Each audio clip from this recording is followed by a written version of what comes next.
InsyaAllah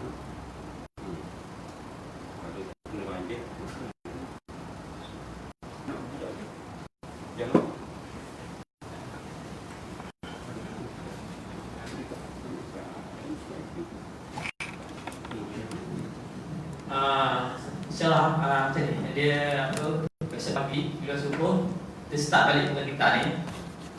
Pagi bila subuh tu kita lihat tak makan harapan sampai balik jam 12 besok. Boleh? Kita boleh subuh tu. Boleh. Lepas subuh dia start, lepas tu akhir dia setengah kita tidak makan, mula-mula masuk ke belakang kita sama ni. Dah sejam.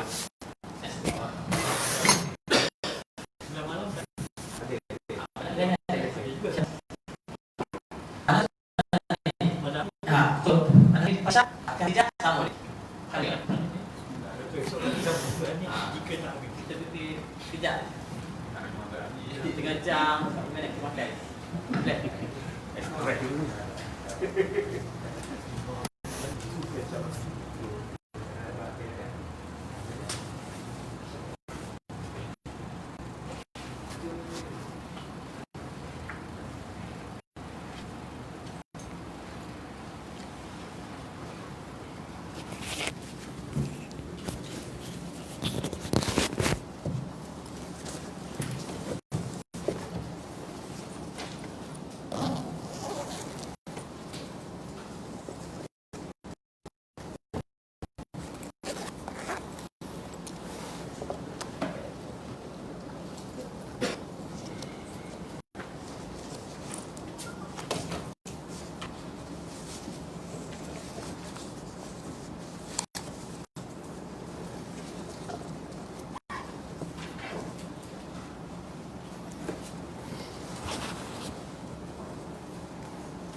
Allahumma salli ala sayyidina Muhammad wa ala ali sayyidina Muhammad.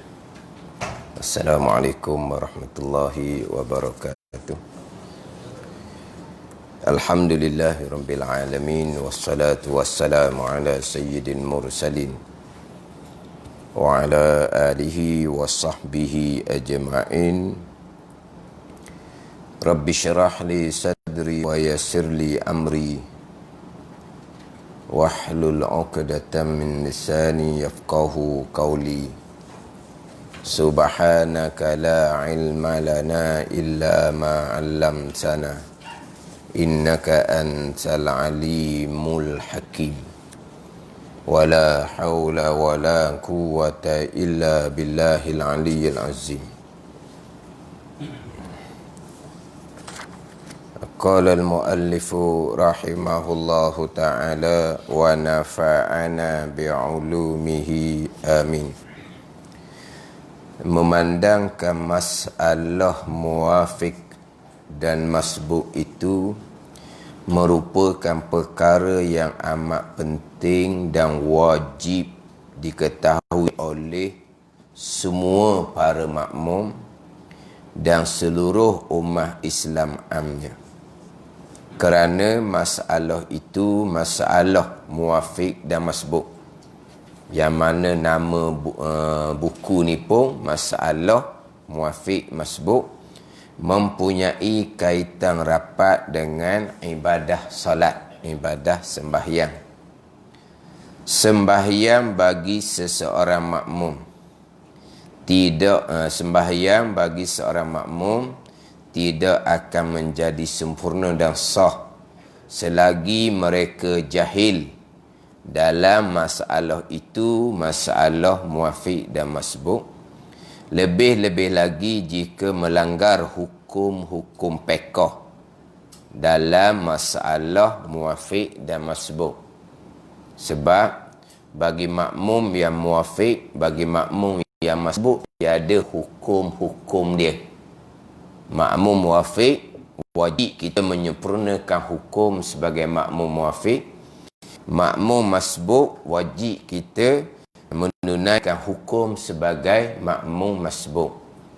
Kalau kita langgar hukum makmum muwafiq tetapi kita langgar hukum sebagai makmum muwafiq, dibawa kepada batal sembahyang, bukan luput fadilah berjemaah, bukan. Batal sembahyang. Sama juga kita langgar hukum sebagai makmum masbuk, boleh bawa pada batal sembahyang, bukan luput fadilah berjemaah 27, bukan. Kemudian dalam buku ni hanya membicarakan masalah muafiq dan masbuk, tetapi berkaitan dengan sembahyang berjemaah bukan hanya syarat mengetahui muafiq dan masbuk sahaja. Berkaitan dengan muafiq masbuk ni salah satu daripada beberapa syarat yang banyak untuk memastikan sembahyang berjemaah kita tu sah. Bukan hanya masalah muafiq dan masbuk semata-mata. Ini hanyalah sebahagian daripada syarat-syarat untuk sah qudwah, untuk sah makmum mengikuti imam. Bukan hanya kita nak sembahyang berjemaah, untuk matikan sembahyang jemaah kita tu sah, kena pandai muafiq masbuk saja, bukan. Di antaranya mengetahui masalah muafiq masbuk, yang mana takrifan dia, pengenalan dia kena molek, kemudian hukum dia kena pasti molek supaya kita tak langgar hukum dia. Tapi bukan hanya nak pelihara hukum sebagai makmum muafiq dan masbuk sahaja. Ini menjadi satu kewajipan kepada makmum. Dan memang kita orang lelaki pasti menjadi makmum sekurang-kurangnya sembahyang Jumaat. Tetap dah kita orang lelaki menjadi makmum sembahyang Jumaat sekurang-kurang. Maka wajib atas kita, wajib fardu ain mengetahui syarat-syarat berjemaah. Di antaranya memelihara hukum sebagai seorang makmum muafiq ataupun makmum masbuk. Ini kewajipan fardu ain kepada kita. Kita sembahyang berjemaah, dia akan bicara di hadapan. Hukum sembahyang berjemaah khilaf ulama. Dalam mazhab Syafi'i kita pun khilaf ulama. Satu pandangan fardu kifayah, bukan fardu ain. Satu pandangan sunnatun muakkadah, sunat kuat tuntut semata-mata, bukan fardu pun. Tetapi apabila kita sembahyang berjemaah untuk dapat fadilah, selain daripada kalau fardu kifayah, untuk menyempurnakan tuntutan fardu kifayah, walaupun di tempat kita sudah ada orang yang sembahyang berjemaah, tapi kita nak dapat fadilah 27. Sembahyang berjemaah fardu kifayah ataupun sunnatun muakkadah, sunat kuat tuntut. Tetapi kalau kita nak sembahyang berjemaah fardu ain kepada kita mempelajari syarat-syarat berjemaah, termasuk berkaitan dengan muafiq dan masbuk. Rajin sembahyang jemaah fardu kifayah ataupun sunnatun muakkadah, tapi belajar dak hukum hak fardu ain tu dak belajar. Hak ni hak masalah zaman sekarang. Beramal rajin berjemaah tu, beramal lah, tapi ilmunya macam mana? Ajak orang datang berjemaah satu perkara yang sangat baik, tetapi kita ajak orang datang berjemaah, kita ajar dak mereka berkaitan dengan hukum-hukum berjemaah. Tahu ajar, bahkan hak mengajak tu pun tak pernah belajar pun hukum-hukum berjemaah. Tu bukan belaka tu. Tu bukan. Berjemaah rajin terkadang tu timbul, berjemaah rajin, bawa anak berjemaah. Tetapi kalau diadakan kuliah agama, dia pun bawa anak lari daripada kuliah agama. Ini satu tauladan yang sangat buruk, yang terkadang ditunjuk oleh mereka yang nampak rupanya rupa masjid, rupa agama. Tapi tauladan yang ditunjuk pada anak tu dengan tauladan yang sangat buruk. Datang ajak berjemaah nak dapat fadilah. Tapi kalau ada orang mengajar je, terkadang orang mengajar tu mengajar ba'aqidah untuk sah iman kita, dah lari bawa anak dia. Ini memang tauladan dan bapa yang sangat tidak bertanggungjawab dia sudah memesongkan apakah dia agama kepada anak dia sendiri. Dia hanya tunjuk tauladan rupa saja. Tapi ilmu agama tidak ada. Amalan agama tanpa ilmu. Berjemaah tu sunnah Nabi SAW. Tetapi ilmu hak berkaitan dengan hukum berjemaah, sunnah Nabi SAW tidak dipelajari. Ni hak kadang timbul di akhir zaman, hak golongan-golongan yang seumpama ni. Jadi kita sebagai jemaah fardu kifayah ataupun sunnatul muakkadah, tetapi belajar hukum dia. Belajar syarat untuk sah berjemaah. Bayangkan sembahyang seorang satu pahala. Sembahyang berjemaah bukan double, bukan triple, 27. Dia panggil apa gitu? Suka lah dah. Double ganda sekali. Triple ganda 3. Ni ganda 27. Berapa? Dipanggil ke perang putih? Tak ada. Selama-lama kita semua jemaah ni hak gandaan 27 ni tak ada pasal putih. Bukan double, bukan triple. 27. Ada ni. 27. Sembahyang berjemaah satu kali dengan sembahyang seorang diri 5 hari pun tak sama lagi. Lebihnya fadilah berjemaah. Tapi ilmu kena lebih lah nak dapat upah lebih. Faham tak ni? Kita upah dunia, nak dapat upah lebih, ilmu tarah mana? Sama juga. Nak dapat fadilah berjemaah, upah lebih, ilmu kena lebih. Yang kita duk belajar syarat sembahyang, rukun sembahyang, syarat bagi rukun sembahyang itu untuk sah sembahyang. Untuk sah berjemaah, belajar syarat berjemaah pula. Untuk sah Jumaat, belajar syarat Jumaat pula. Saya duk belajar dah syarat, rukun, syarat bagi rukun. Saya memperbetulkan rukun qauli, takbir, Fatihah, tasyahud, salam. Saya sudah memperbetulkan. Itu untuk sah sembahyang. Untuk sah berjemaah, ni. Fardu ain kita mempelajari berkaitan dengan syarat-syarat untuk sah berjemaah, untuk sah makmum mengikuti imam. Di dalam kitab Wisyahul Afrah, dia ada 12 syarat berkaitan dengan untuk sah makmum mengikuti imam. Di antaranya hak berkaitan dengan muafiq masbuk, itu pun daripada satu syarat yang bukan hanya syarat tu membicarakan muafiq dan masbuk, dan satu syarat yang di bawahnya mengandungi hukum muafiq masbuk, bukan hanya di satu syarat tu mengandungi hukum muafiq masbuk semata-mata. Kemudian ada pula sebelah syarat yang lain. Tambahan pula sekarang ni terkadang semai Jumaat faham macam Terengganu ada mengikut keluasan masjid. Kalau keluasan masjid tu sudah penuh, faham dia macam mana dia punya ketetapan pihak berkuasa agama. Tak payah sembahyang.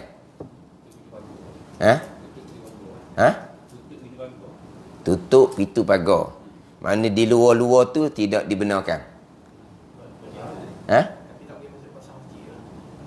Dia sampai nak main luar pada keluar pagar tu, dia je. Tidak dibenarkan masuk ke kawasan masjid. Nak benar macam mana kalau sudah keluasan yang dibenarkan tu sudah penuh, memanglah. Tak boleh nak masuk, benar tak benar pun tak boleh masuk lah.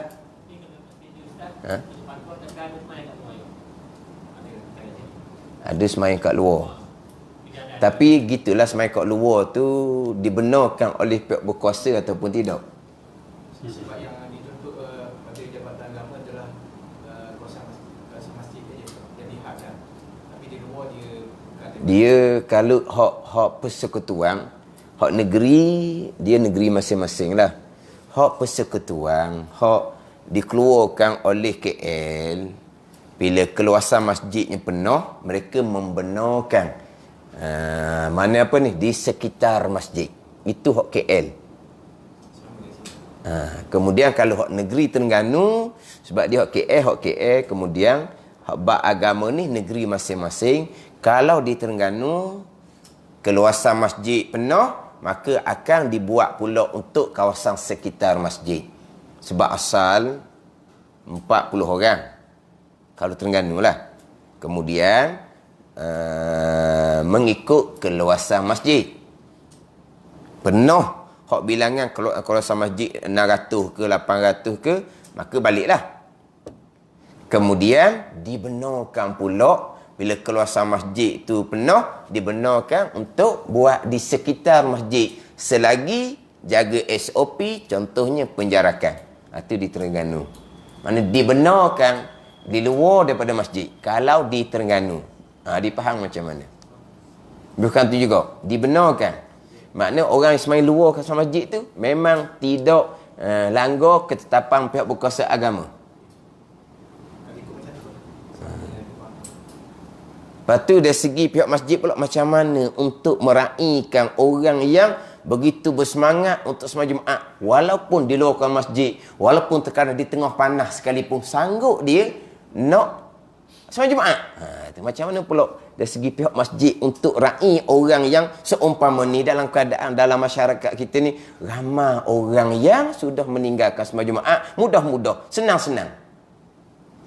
Macam mana pula pihak masjid tu untuk meraihkan orang yang seumpama ni? Satu perkara besar tu. Tapi itu bergantung kepada pihak berkuasa agama. Kalau pihak berkuasa agama membenarkan, kita pihak masjid biar kita raih mereka. Bagusnya mereka. Walaupun tengah panas pun mereka sanggup nak sembahyang Jumaat. Kita raih hak ni. Kerana kita kena fikirlah macam mana kita nak tarik, nak dakwah balik. Ramai dia kalangan orang Islam kita ni, jadi Jumaat ni dia buat senang. Tak lagi biar tak apa lah. Ni. Hak mana sungguh tu macam mana kita raih mereka? Bersungguhnya mereka semai walaupun tepi jalan. Macam mana lah kita nak pastikan dia yang berjemaah tu menepati syarat berjemaah sebagai makmum untuk sah sembahyang mereka. Ni tanggungjawab pihak masjid lah pula. Memanglah orang yang sembahyang di luar pagar contohnya, tanggungjawab mereka untuk memastikan mereka berkedudukan sah mengikut imam dalam masjid. Mereka berada di luar masjid. Mereka bertanggungjawab atas diri mereka sendiri untuk memastikan mereka buat tu menepati syarat berjemaah. Tiba-tiba mereka ni tak tahu, tak erti. Kita pak masjid pula tengok macam mana kedudukan mereka. Dengan cara kedudukan mereka tu sah tak mereka yang berada di luar kawasan masjid mengikuti imam yang berada dalam masjid. Kita pak masjid lah kena kira.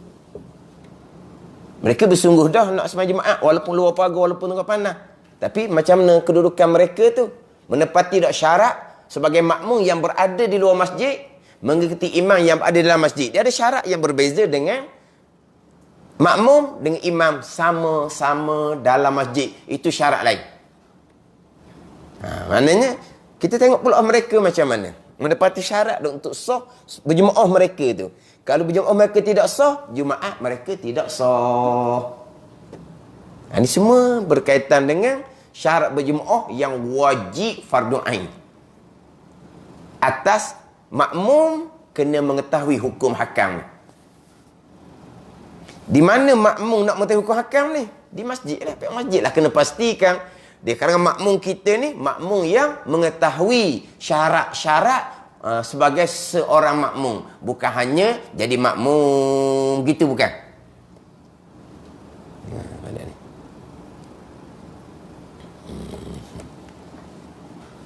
Sebab Jumaat makmum berada di dalam masjid tak berlaku sebelum ni. Jadi sekarang ni musim Covid berlaku.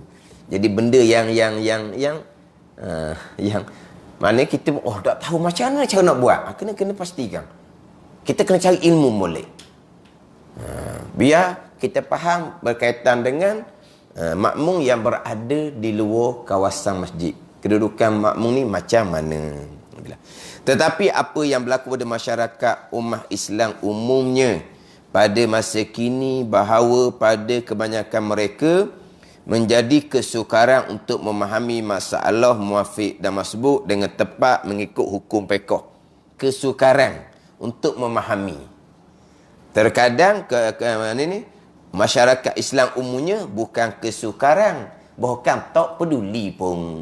Ni nak belajar tapi kesukaran dengan kitab-kitab Jawi lama, kesukaran untuk memahami masalah tersebut dengan tepat mengikut hukum fiqh. Kesukaran ni orang yang nak belajar.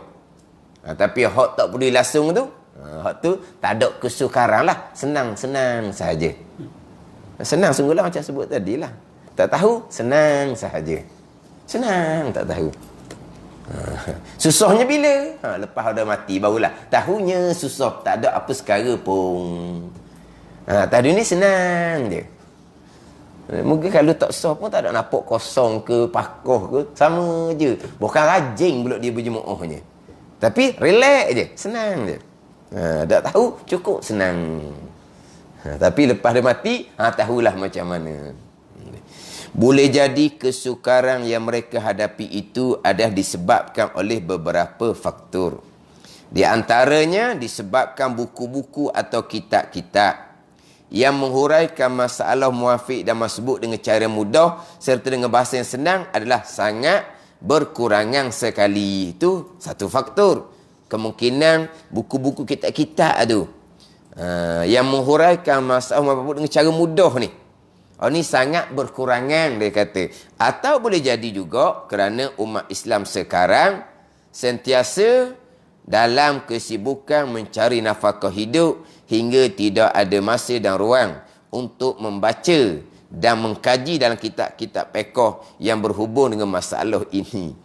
Kesibukan mencari nafkah hidup sehingga tidak ada masa dan ruang untuk membaca dan mengkaji dalam kitab-kitab fiqh berhubung masalah ini. Kalau ada masa pun membaca takkan faham masalah muafiq masbuk ni. Nak mengkaji macam mana?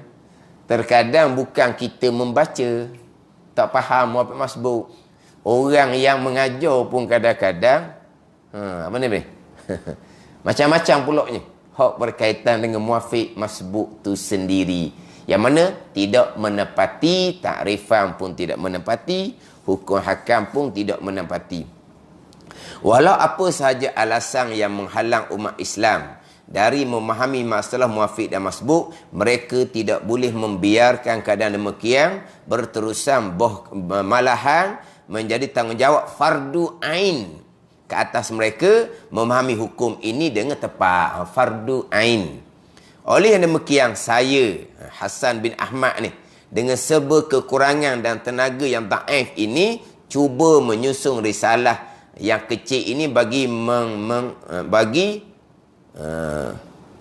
percetakan kedua dengan diberi nama masalah muafiq masbuk. Saya sangat-sangat berharap kepada ulama-ulama, para guru agar memberi teguran jika terdapat risalah kecil ini kekurangan atau kecacatan, dan kepada Allah Azza wa Jalla saya bermohon semoga memberi keberkatan di atas usaha yang kerdil ini. Al-Fakir ilallah Hasan bin Ahmad, Kampung Tiung Dalam, Kota Baharu, Kelantan.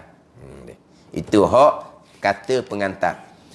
Kedudukan sembahyang dalam Islam. Jadi dia panjang ni, sebelum nak masuk kepada masalah muafiq ni, dia panjang dulu bicara hak berkaitan dengan sembahyang, bicara berkaitan dengan hukum berjemaah, bicara berkaitan dengan keutamaan menjadi imam tu siapa.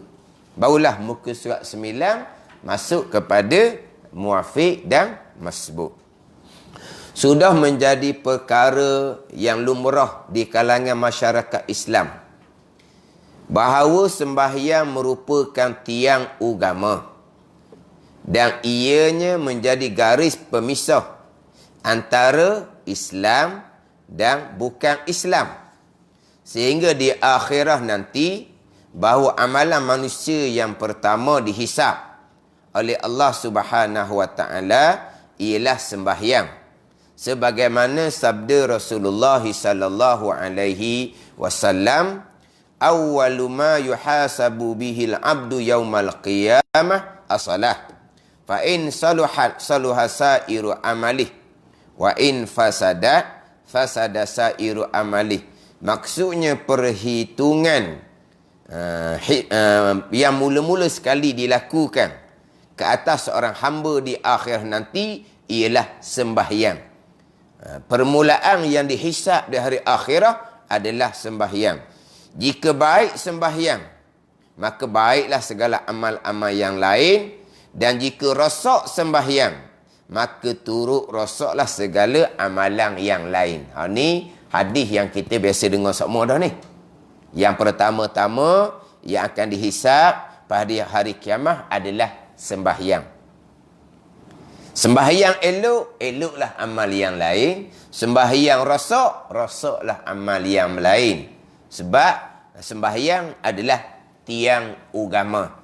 As-salah imaduddin, faman aqamaha faqad aqamaddin, wa man tarakaha faqad hanamaddin, atau kama qala. Kita maklum, sembahyang tiang agama. Siapa yang mendirikan sembahyang, dia mendirikan agama. Sesiapa yang meninggalkan sembahyang, dia telah meruntuhkan agama. Sembahyang tiang agama. Sembahyang tiang agama. Tiang ni nak kena ada tapak. Jadi usuluddin itu dalam bab akidah, bab iman.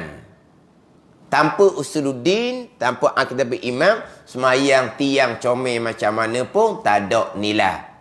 Ni kita kena faham molek. Betul, sembahyang tiang agama. Sembahyang kita kena pelihara molek. Tapi sembahyang ni kita nak banner tiang ni atas tapak agama, akidah, iman, tauhid kita dengan Allah Subhanahu wa ta'ala. Sebab itulah orang tua-tua kita ni, kalau mengaji agama ni, dua lah mereka tekan. Sifat 20, bab semayang. Sifat 20, bab semayang. Kita sekarang belajar agama. Sifat 20 kurang dititik beratkan. Bab semayang pun kurang dititik beratkan. Itu bukan itu. Jadi tak sama dengan orang-orang tua kita dahulu. Sebab tu mereka walaupun amalan mereka itu biasa-biasa, tapi amalan mereka tu bernah. Sebab mereka ada usuluddin, tapak agama yang kemah, dan mereka pula sembahyang tiang agama yang sempurna. Sebab sembahyang ni kita kena pelihara sembahyang. Tuhan perintah kita jaga sembahyang. Hafizu ala salawati wassalatil wusta. Peliharalah kamu, wahai orang-orang yang beriman, atas sembahyang dan sembahyang wusta. Sembahyang dan sembahyang wusta. Dia sembahyang wusta ni di tengah. Di tengah ni, mana apa di tengah ni? Sebab sembahyang wusta ni sembahyang asar. Sembahyang wusta, sembahyang asar dipanggil dengan sembahyang wusta kerana sembahyang asar ni baina salataini min salatil lail wa salataini min salatin nahar. Kerana asar ni duduk di tengah antara dua sembahyang daripada sembahyang sebelah malam dan dua sembahyang daripada sembahyang sebelah siang. Mana? Asar antara maghrib isyak, antara subuh dan zuhur. Dipanggil sembahyang wusta, sembahyang di tengah. Jadi jumhur sembahyang wusta dan sembahyang asar. Walaupun ada setengah pandangan dia kata sembahyang subuh. Tapi jumhurnya sembahyang asar, sembahyang wusta. Jadi Allah perintah pelihara sembahyang dan pelihara sembahyang wusta, sembahyang asar. Pelihara sembahyang ni termasuk sembahyang asar dah. Sembahyang waktu. Tapi sembahyang asar ni dibilang asing sebab apa? Sebab dia hak paling lebih sekali. Lepas tu sembahyang paling lebih, sembahyang asar. Yang kedua, sembahyang subuh. Yang tiga, sembahyang isyak. Yang keempat, zuhur. Kemudian, maghrib. Itu sembahyang.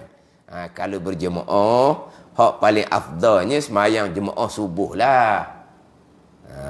Orang berjemaah subuh ni, faka'annama qala lail kullah. Seperti dia mendirikan malam sekalian malam. Hak berjemaah yang keduanya isyak. Faka'annama qama nisfal lail. Jemaah isyak seolah-olahnya dia mendirikan setengah malam. Itu kalau hak berjemaah. Kalau semayang asar, subuh, zuhur, asar, subuh, isyak, zuhur, maghrib. Kalau berjemaah subuh, isyak, barulah asar. Kemudian zuhur. Kemudian maghrib. Lebar maghrib dia panggil. Orang Terengganu panggil lebar garik. Garik ada. Hak tu hak yang kelima tu. Tapi berjemaah hak paling besar sekali ni adalah berjemaah Jumaat. Itu hak paling besar sekali.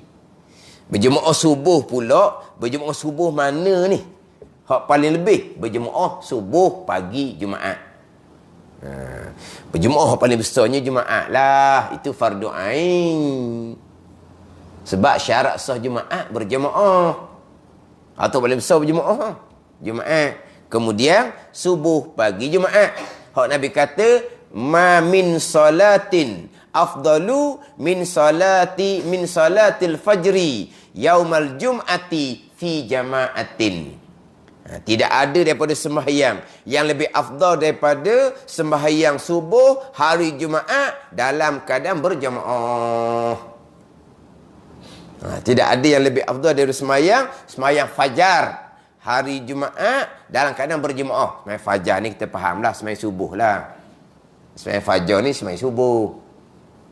Dalam hadis itu, salatul rakaatal fajri khairu minad dunya wa ma fiha. 2 rakaat fajar lebih baik daripada dunia dan isi-isi. 2 rakaat qabliyah subuh tu lah. Ada orang faham? 2 rakaat fajar hak lain, qabliyah subuh hak lain. Ada lah. Itulah dia.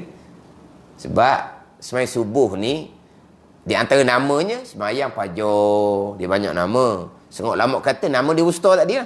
Setengah pandangan. Sembahyang subuh, sembahyang fajar, sembahyang wusta, sembahyang ghudah, sembahyang bardi, ada 5 nama. Jadi sembahyang fajar apa dia? Sembahyang 2 rakaat fajar, 2 rakaat qabliyah subuh. Dulu ada dalam buku lama tu, buku sembahyang sunat tulisan Jawi, hak ni buku tahun 80-an ni. Dia asingkan antara sembahyang sunat fajar dengan qabliyah subuh, tak betul tu. Sebab tu ada orang disalah faham. Dia sembahyang sunat fajar dahulu, baru sembahyang sunat subuh, tak ada. Sembahyang sunat fajar itulah sembahyang sunat subuh. Dan setengah-setengah kitab fiqh, dia tak sebut nama sembahyang subuh. Sembahyang fardu fajar. Ada ni? Fajar sembahyang subuh lah. 2 rakaat fajar, lebih baik dia duduk dan isi-isi, makna 2 rakaat qabliyah subuh. Jadi berjemaah subuh paling afdal, tapi paling afdalnya adalah berjemaah subuh pagi Jumaat. Ni. Jadi Allah Ta'ala perintah pelihara semayang. Pelihara semayang ni bukan pelihara waktu saja. Pelihara waktu ni, pelihara waktu pastikan dalam waktu, itu pelihara yang wajib. Pelihara waktu pastikan di awal waktu, pelihara yang sunat. Kita pelihara sembahyang, pastikan semayang tu dalam waktu, itu pelihara yang wajib lah. Kena jaga waktu molek. Pastikan semayang kita dalam waktu. Itu pelihara yang wajib. Kita pelihara semayang, pastikan di awal waktu sokmo. Itu pelihara yang sunat. Kemudian, pelihara wajib laginya, pelihara dia punya syarat-syarat dan rukun-rukun di dalam sembahyang. Syarat bagi tiap-tiap rukun. Itu pelihara yang wajib. Kadang-kadang hak pelihara yang wajib, syarat, rukun tak peduli, buat pandai-pandai sendiri. Hak dipelihara hanyalah semayang awal waktu. Itu pelihara yang sunat. Afdal a'mal as-salah fi awali waktiha. Selebih-lebih amalan semayang di awal waktu.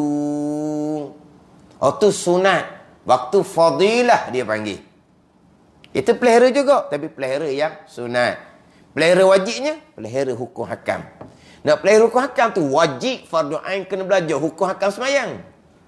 Wajib fardu ain.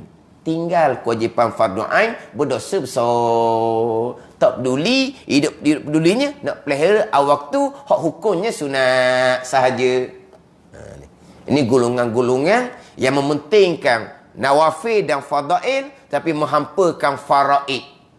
Dan kitab Sirajul Talibin didatangkan beberapa golongan yang terpedaya dalam rupa agama. Rupa agama, tapi terpedaya. Di antaranya, mereka yang mementingkan nawafil dan fadail sahaja, tapi menghampakan kefarduan. Hak sunat-sunat ditekan, baguslah.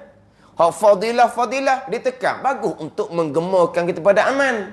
Tapi kefarduan-kefarduan, Hak belajar ilmu fardu ain tidak dipedulikan. Itu bukan. Itu golongan yang tertipu. Hak pelihara sunat, pelihara lah. Pelihara sunat-sunat hai'ah di dalam sembahyang. Itu pelihara yang sunat. Pelihara yang wajibnya mana? Pelihara pastikan sembahyang dalam waktu.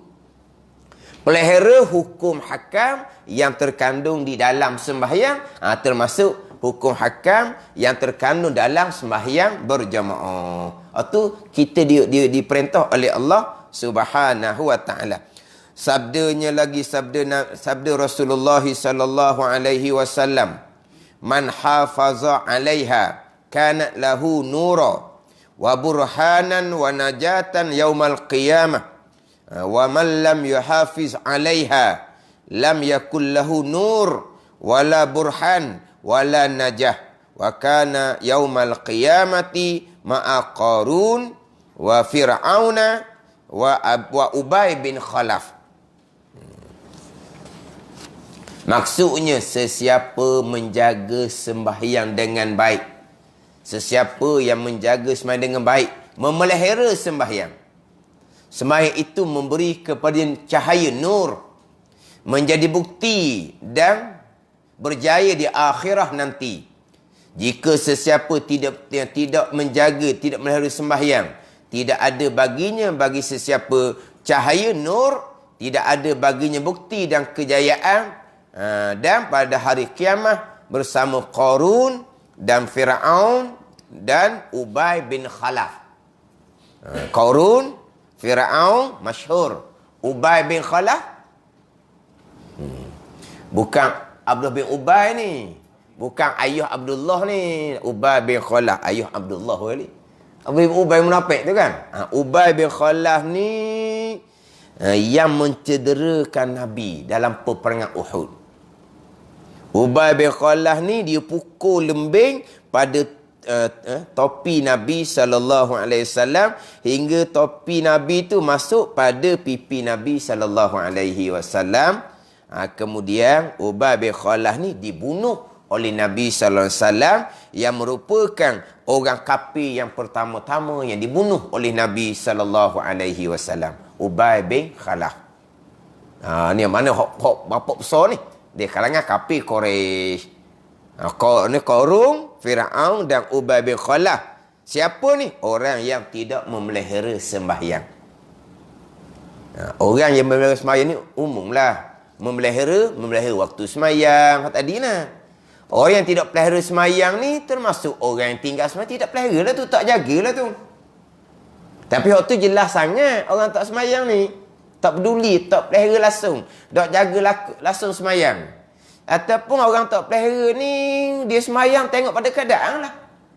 Boleh sembahyang, ada kelapangan, dia sembahyang. Tak ada kelapangan, dia tinggal sembahyang. Apa kita tidak pelihara? Tapi kita takutnya, sembahyang waktu tak tinggal. Berjemaah tak tinggal. Tapi hukum hakam tidak dipelihara. Ni hak paling takut.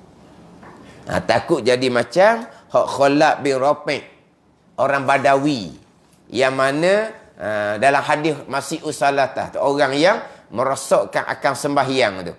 Hak dia sembahyang, kemudian dia berjumpa dengan Nabi SAW, Nabi jawab salam Khalaf bin Rafi', Nabi pun bersabda, irji' fa salli fa innaka lam tusalli. Kembali kamu, sembahyang kamu, maka kamu belum sembahyang.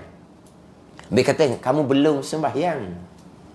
Bukan Nabi kata kamu sembahyang 2 rakaat tadi, tapi sembahyang kamu tu tak jadi. Tak.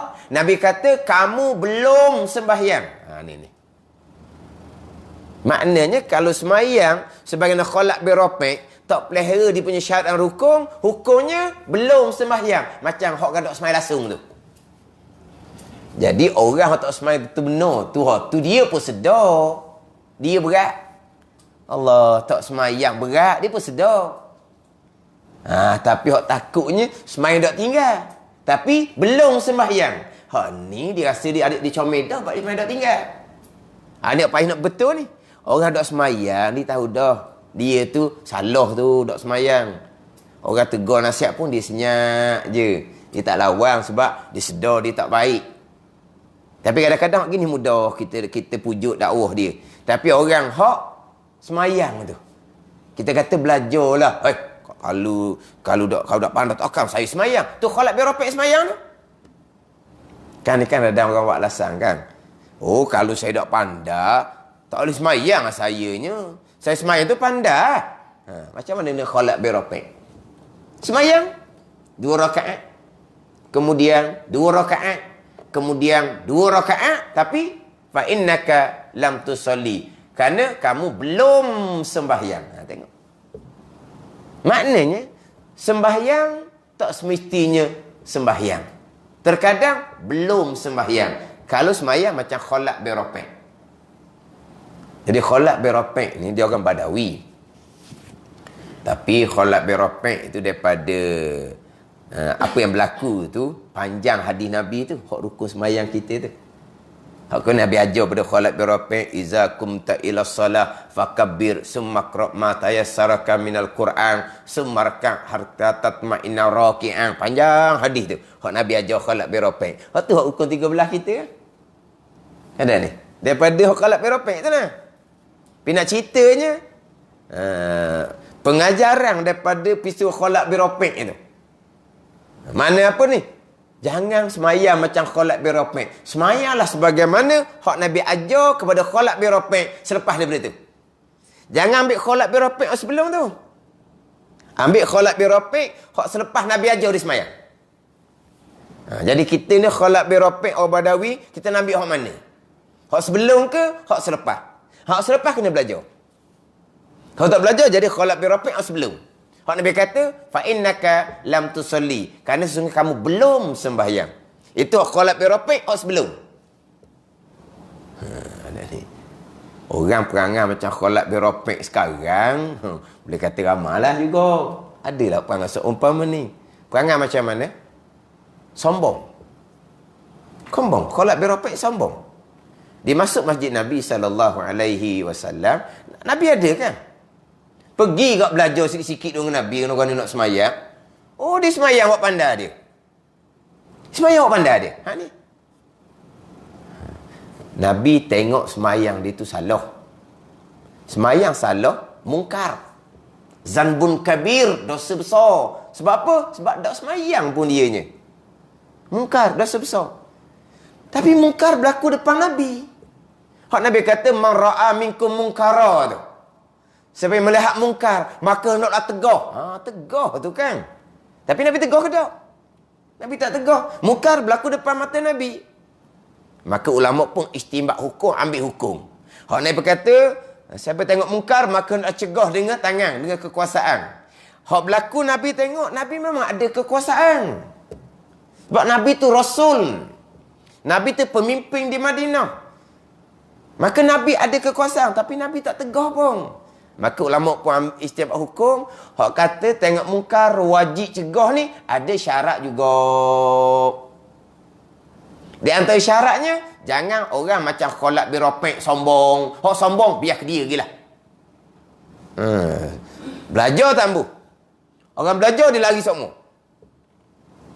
Kalau ada dalam masyarakat kita seumpama ni, kalau kita kenal baik dengan dia, pegang molek. Awak buat tu salah dah. Awak tunjuk contoh yang tak baik kepada rupa orang agama, nasihat molek. Apa orang ajar tu salah ke dengan hukum hakam yang awak lari tu? Kalau salah, beritahu di mana salah. Kenapa awak lari? Orang yang lari daripada majlis ilmu ni, orang yang pandai orang lari majlis ilmu yang dilengkungi oleh para malaikat. Siapa yang lari? Tapi kalau tak ada majlis ilmu, akan duduk di masjid sampai ke isyak. Tapi kalau ada majlis ilmu, akan lari. Ni. Siapa yang tak suka duduk di bawah naungan para malaikat? Tapi rupanya agama. Hak boleh nasihat kita nasihat molek. Kalau tak makan nasihat juga, kamu jangan datang ke tempat kami kalau ketika tempat kami ada program agama. Memalukan apa yang awak lakukan. Awak carilah tempat awak tak ada kuliah agama. Awak jangan marilah berjemaah di tempat yang ada kuliah agama. Sebab apa? Malu sangat perbuatan awak tu. Ke tempat lain dia lagi kan? Berjemaah lagi tempat lain. Perambaklah orang seumpama tu. Jadi hak sombong macam khalaq birafik ni lah. Nabi ada. Tiba-tiba dia mayang cara dia. Lepas tu, mungkar berlaku. Wajib cegah mungkar bukan kepada orang yang sombong macam Khalad bin Rafi'. Mana? Abang apa ni? Belagak pandai. Tu saya biasa sebutnya Khalad bin Rafi' ni tenggok dia kata. Tenggok. Tapi orang tak kerti tenggok. Sombong tu lah tenggok. Gong. Oh faham? Tahu tak gong? Tahu gong? Tahu. Dia fahamnya adalah kapung gong dia tak? Tak ada. Terengganu banyak kapung gong. Gong banyak Terengganu. Faham tak ada gong ni? Kapung gong tak ada. Mana tenggok, sombong, gong kita kata kau. Maka kita tak mau tegur pun biar ke dia lah. Kita tengok dia semayang. Berat dia ni semayang. Tapi dia sombong. Cakap pandai. Orang suruh belajar dia lagi balik. Kita wajib tak beritahu dia? Tak wajib. Biar ke dia. Nak beritahu pun beritahulah. Tapi wajib ke tak? Tak wajib. Sebab dia sombong. Macam Khalad bin Rafi'. Tak wajib. Sombong. Kemudian Khalad bin Rafi' ni sudah semayang, bukan Nabi panggil. Dia yang berjumpa dengan Nabi SAW. Bukan Nabi panggil. Dia pergi jumpa Nabi SAW, beri salam. Nabi jawab salam. Lepas Nabi pun bersabda, Irji' fasalli fa innaka lam tusalli. Kembali kamu. Semayang kamu. Kamu belum sembahyang. Belum semayang. Tapi Nabi suruh semayang. Buat apa dah dia tak pandai? Dia pun pandai sangat. Buatlah. Gitu. Ajar. Tapi Khalad bin Rafi' ni betul benar. Pergi semayang pula. Tadi Nabi tengok benda mungkar, Nabi tak tegur. Satu hal. Sudah, Nabi tak panggil. Satu hal. Lepas tu, Nabi suruh semayang pula. Apa suruh semayang? Dia tak pandai. Dah buatlah. Buat. Ajar orang sombong gini. Pada ni. Bayangkan kalaulah Khalad bin Rafi' sudah semayang pakai balik tu. Macam mana semayang dia sampai ke akhir? Biar dia lah pandai sangat. Tapi dia yang datang jumpa dengan Nabi SAW. Berulang seumpama tu 3 kali. Yang ketiga, Nabi kata, kamu belum sembahyang. Khalad bin Rafi' pun mengaku, ya Rasulullah, tak pandai dah. Apa Nabi ajar? Nabi ajar bukan kerana 3 kali. Nabi ajar kerana Khalad bin Rafi' mengaku dah tak pandai. Sombong ni. Sampai 3 kali buat cara dia. Tapi 3 kali semayang ni, fa innaka lam tusalli. Kamu belum sembahyang. Ni orang yang tidak pelihara semayang. Mana apa? Semayang tapi tak pelihara hukum hakam, dipanggil tak pelihara semayang. Di hari akhirah bersama dengan Qarun, Fir'aun dan Ubay bin Khalaf. Tak semayang orang ni. Sebab tak pelihara semayang. Tak pelihara tak semayang betul benar, semayang ikut suka, ataupun semayang tak pelihara hukum hakam. Samalah dengan orang tak semayang. Ni takut ni. Bila semayang ni sebagai tiang agama, tidak ada pahala ibadah lain nak letak di mana?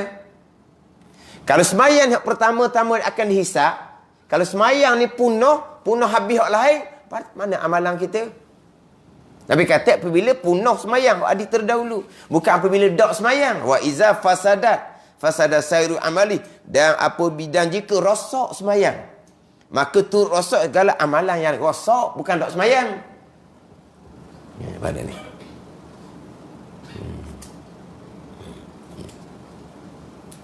Mana Nabi ajar macam mana?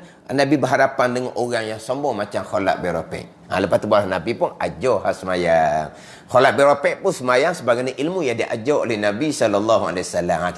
Kita nak Khalad bin Rafi'. Hak Nabi kata kamu belum semayang 3 kali, Nabi kata kamu belum semayang. Ataupun hak Khalad bin Rafi' yang diajar oleh Nabi kemudian.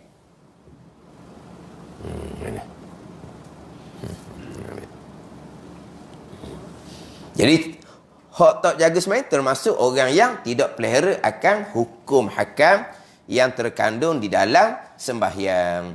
Dan sabda Rasulullah SAW lagi, bainar rajuli wa bainal kufri tarkus salah. Maksudnya batasan pemisahan antara seorang itu dengan kufur ialah tinggalkan sembahyang. Batasan macam mana? Seseorang tu Islam ke bukan Islam ke, garis pemisahnya adalah sembahyang. Kalau orang semayang tu orang Islam, orang tak semayang tu orang kufur. Sebut kata orang semayang sebenar lah, bukan semayang Khalad bin Rafi' tadi, hak sebelum tu. Kemudian kufur ni pula, kufur agama ke kufur nikmah? Dia akan bicara di bawah tu. Kufur agama, riddah, murtad. Kufur nikmah, masih lagi sebagai orang Islam. Tapi kufur, orang engkar nikmat Allah Subhanahu Wa Ta'ala. Nikmat pelbagai, tiba-tiba mereka meninggalkan sembahyang. Dari keterangan hadis di atas bahawa tugas sembahyang ke atas setiap individu Muslim merupakan tanggungjawab yang paling besar dan utama terhadap Allah Subhanahu Wa Ta'ala. Malahan untung rugi nasibnya di alam akhirah bergantung kepada sejauh mana keelokan sembahyangnya. Kerana Allah Subhanahu Wa Ta'ala menjadikan sembahyang itu jalan untuk mencapai kemenangan dan kejayaan di dunia dan akhirat. Menunaikan sembahyang dengan sempurna itu akan memberi cahaya kepada hati, mendidik jiwa, mengajar seorang itu akan adab-adab perhambaan dan menanam dalam hati kebesaran Allah Subhanahu Wa Ta'ala. Oleh itu setiap Muslim dan Muslimah hendaklah menunaikan sembahyang masing-masing dengan betul dan tepat sebagaimana yang ditunjuk Rasulullah sallallahu alaihi wasallam. Mereka mesti faham rukun dan syaratnya syarat sembahyang, sah batalnya batal sembahyang. Perlu mengetahui segala peraturan dan adabnya adab sembahyang, masbuk dan muafiqnya jika ia menjadi makmum, dan wajib ia mengetahui syarat-syarat menjadi imam jika hendak menjadi imam dalam sembahyang Jumaat dan Jumaat. Maknanya kena tunaikan sembahyang dengan betul dan tepat sebagaimana yang ditunjuk oleh Nabi sallallahu alaihi wasallam. Hak ni sebagaimana hak Nabi tunjuk ni, kalau sahabat tengok betul benarlah. Kalau kita orang kemudian sebagaimana hak ada dalam kitab-kitab ulama muktabar. Hak Nabi perintah tu kan, sallu kama raaitumuni usalli. Semayanglah kamu sebagaimana kamu tengok aku semayang. Tengok betul benar ra'a basariyah ni, sahabatlah tengok mata lendek. Dan kita ra'a ilmiyah lah sebagaimana yang kita tahu. Pok sesak dia pakai zahir-zahir. Semayanglah kamu sebagaimana kamu tengok aku semayang. Oleh kerana tak tengok Nabi semayang, tak wajib semayang. Jadi sahabat je lah wajib semayangnya. Bukan kata kita tabi'in pun tak sempat dengan Nabi. Tabi'in kan dang dengan sahabat je. Ini pakai betul benar. Semayanglah kamu sebagaimana kamu tengok aku semayang. Dah? Orang hak lahir selepas daripada kewafatan Nabi SAW, orang tabi'in contohnya, tak tengok juga. Sama telah kita orang kemudian, tak tengok, tak wajib lah dia. Ra'a itu ra'a ilmiah, sebagaimana kamu tahu cara aku semayang. Macam nak tahu cara Nabi semayang? Dalam kitab. Hak tu Nabi perintah kita bukan suruh semayang gitu dok. Semayang sebagaimana kamu tahu cara aku sembahyang. Dia kena tahu berkaitan dengan rukun, syarat. Lepas tu syarat bagi tiap-tiap rukun. Kena tahu belakang tu. Syarat tu panjang bicara tu. Syarat wajib ada, syarat sah ada. Tu panjang lebar tu fardu ain belaka tu dalam bab taharah. Ada ni. Lepas tu rukun, syarat bagi tiap-tiap rukun pula. Tu semua hak asas-asas, hak wajib fardu ain kepada kita. Ni kita kena pahalusi molek. Ni tiang agama ni. Tiang agama yang pertama-tama yang akan ditanya pada hari akhirat. Jadi kita masjid ni tempat utama orang mendirikan semua berjemaah laginya dengan Jumaatnya, dengan jemaah 5 waktunya. Kita mantapkan sembahyang di kalangan ahli jemaah kita. Tambuh sembahyang gitu tambuh. Kita kena mantapkan ilmu berkaitan hukum hakam sembahyang. Ni kita bicara bab sembahyang lah, tapi sembahyang yang dibina atas usuluddin akidah yang sebenar. Tu bab yang pertama lah tu, bab akidah. Oleh itu, memandangkan kedudukan sembahyang adalah besar dan pokok agama, maka sebahagian sahabat Rasulullah sallallahu alaihi wasallam dan sebahagian ulama tabi'in dan sebahagian daripada ulama kemudian dari tabi'in berpendapat bahawa orang-orang muslim yang meninggalkan sembahyang dengan sengaja hukumnya kafir. Kafir ni batal agama. Itu sebahagian daripada sahabat Nabi sallallahu alaihi wasallam, sebahagian daripada ulama tabi'in dan ulama-ulama kemudian berpandangan sesiapa yang meninggalkan sembahyang dengan sengaja kafir orang ni. Kafir lalu dah. Batal Islam dia.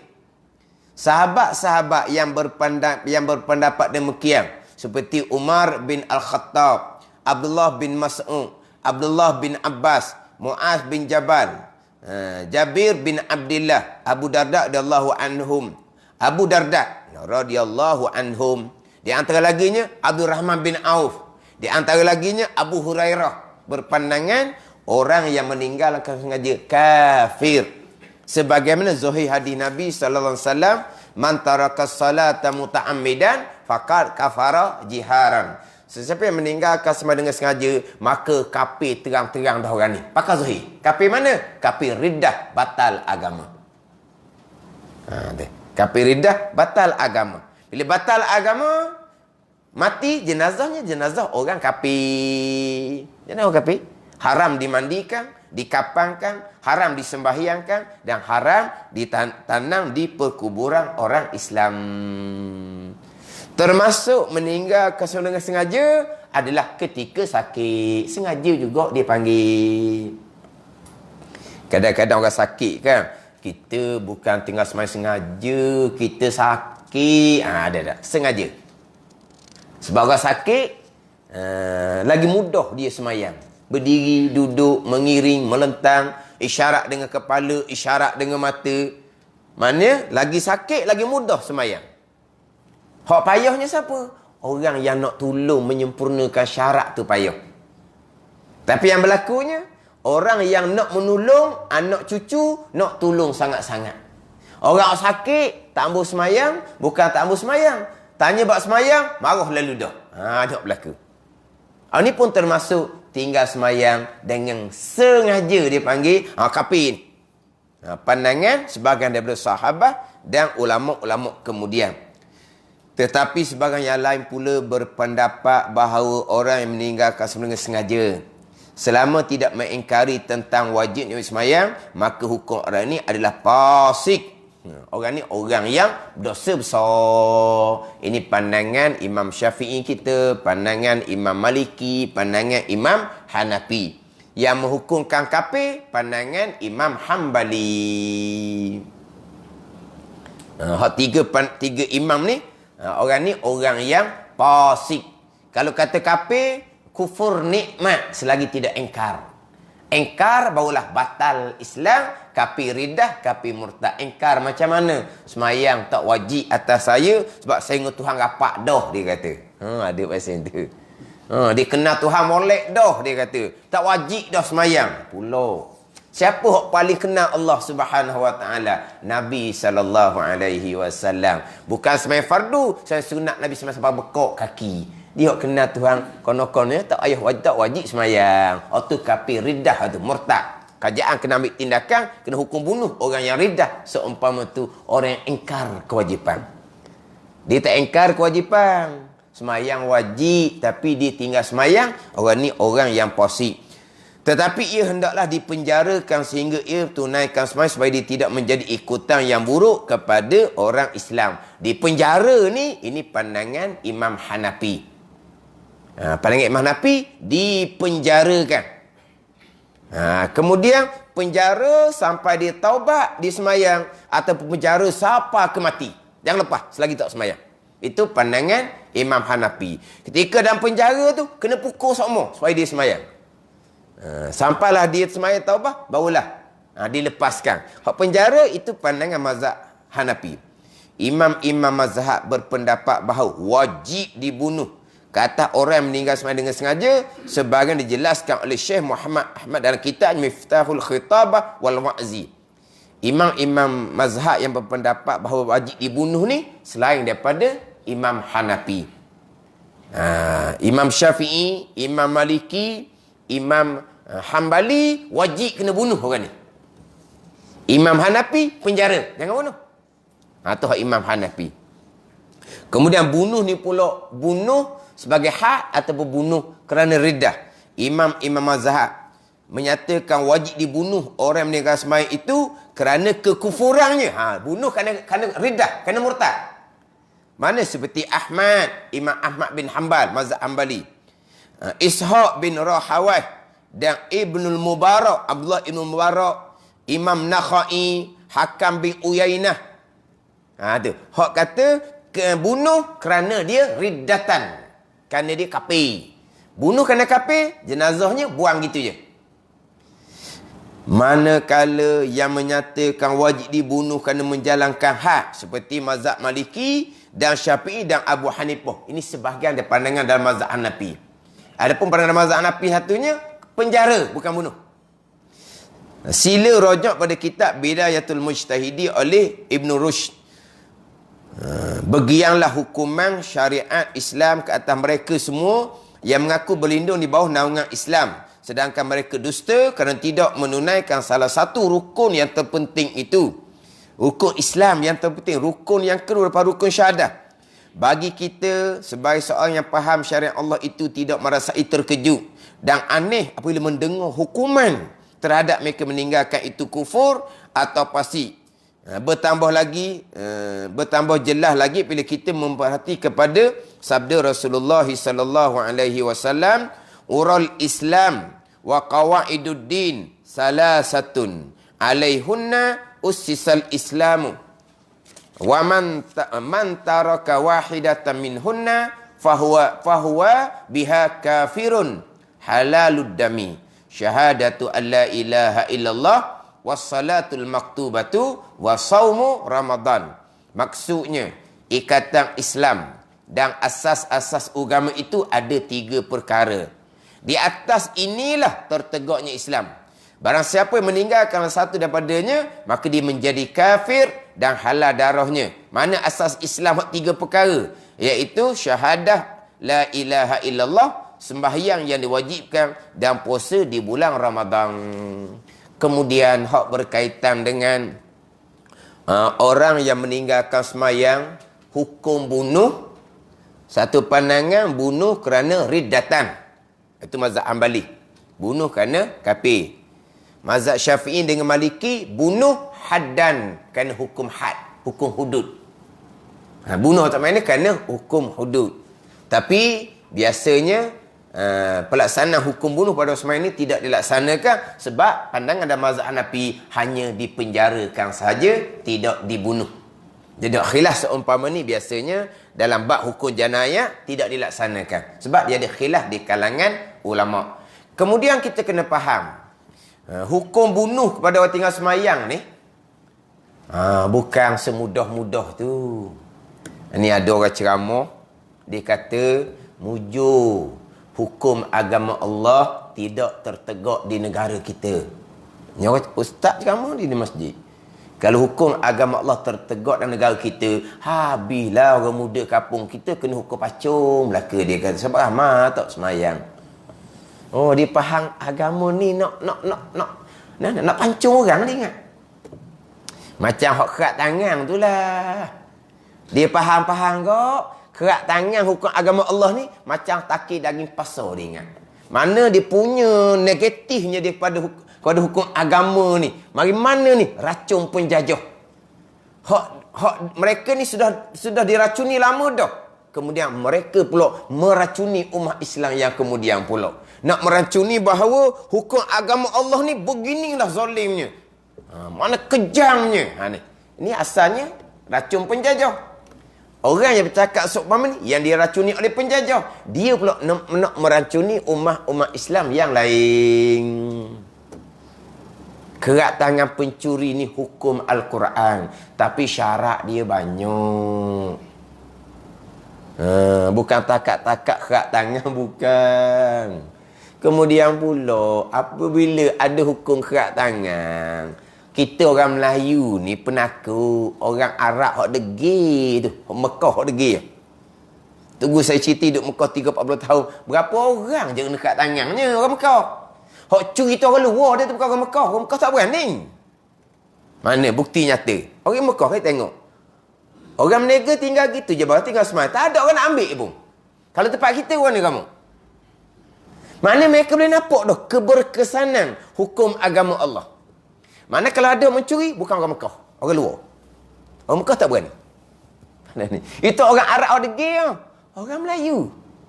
Jangan lalu kot tu. Kerak beratur. Pusing kot lain. Biar jauh pun. Itu orang Melayu. Nakut. Zaman dulu, cik ni cerita orang tua-tua. Masa Jepun, orang curi. Dia suruh minum sabun. Lepas tu, boceh perut dia pijak. Tak ada orang pun berani nak mencuri walaupun kebeluran sekalipun. Ni contoh. Tapi hukum agama Allah ni mendidik, menakutkan orang. Apabila hukum terlaksana, tak ada lah orang nak mencuri. Tak ada orang beraninya. Itu pencegahan daripada Allah Subhanahu Wa Taala. Ini hukum Allah. Hati manusia ni milik Allah. Hukum belum terlaksana tu pun pakat takut dah. Siapa takut? Orang mencuri, orang merampok lah takutnya. Orang baik takut apa? Orang mencuri kerak tangan. Kerak lah, bukan kita pun. Apa tak gitu lah. Macam kita kan. Orang ada dadah kena hukum gantung. Buat gantung, nak gantung pun. Bukan kita. Kan mana? Jadi dia negatif fahaman dia. Dia nak hukum bunuh orang tinggal semai ni. Syarat dia banyak. Kena pegang dia. Kemudian masuk waktu zuhur, contoh, semayang. Semayanglah dianya. Lepas tu terlepaslah. Bukan kata, orang ni, ipuk kerajaan, satu keluarga tu, dok semayang sebelum ni. Kita pun takak pancung. Tidak, sebelum kita tak boleh nak ambil key. Tak boleh ambil key sebelum. Kita ambil key sekarang. Okey, tahan dia. Masuk tu zuhur, semayang. Tak semayang kena hukum pancung. Siapa tak semayangnya? Degi sungguhlah. Dia tak semayang juga. Tak boleh pancung lagi. Masuk waktu asar. Qadar zuhur tu. Masuk waktu maghrib. Tak qadar juga zuhur, barulah pancung. Siapa yang tak semayangnya? Dia bukan kata, tengok budak muda kampung tu. Maghrib tu duduk wakaf. Kita tunggu ni pokok nak kuasa ni. Tunggu dalam semua tu. Okey, masuk isyak. Kepung, pancung. Bukan gitu hukum agama. Lepas tu ustaz ni kata, mujur hukum agama tidak tertegak. Sebab kalau hukum agama tertegak di bumi Malaysia ni, habis orang muda kampung kita kena pacung. Sebab ramai tak semayang. Negatifnya fahaman dia. Nak pancung, dia banyak syarat dia. Tambahan pula, pandangan hak kata hukum pancung ni bukan pandangan yang sepakat dari kalangan ulama fiqh. Sebab itulah biasanya kerajaan tidak akan menghukum bunuh orang yang meninggalkan semayang, tangkap ke, tahan ke, macam mana tu, hak tu terpulang. Pada ni. Ni hak bagi pihak yang berkuasa. Tapi kalau mazhab Syafi'i, memang hukum bunuh. Mazhab Maliki, hukum bunuh. Mazhab Ambali, hukum bunuh. Riddatan, bunuh kerana murtad. Jenazahnya haram dimandikan, dikapankan, disemayangkan, dan haram ditanam di perkuburan orang Islam. Kita berhenti ni tajuk molek sembahyang berjamaah. Dia nak bicara pula berkaitan dengan hukum sembahyang berjamaah, di mana dia akan bicara berkaitan dengan syarat menjadi imam. InsyaAllah lah sempatlah kita masuk di muka 9, masuk kepada tajuk kitab Muwafiq dan Masbuk. Wallahu a'lam. Bismillahirrahmanirrahim. Alhamdulillahirabbil alamin, wassalatu wassalamu ala sayyidil mursalin wa ala alihi washabbihi ajma'in. Allahumma iftah alaina futuhal arifin. Allahumma allimna ilma akdamin wa fahimna famasabikin warzuqna ruqat talibin.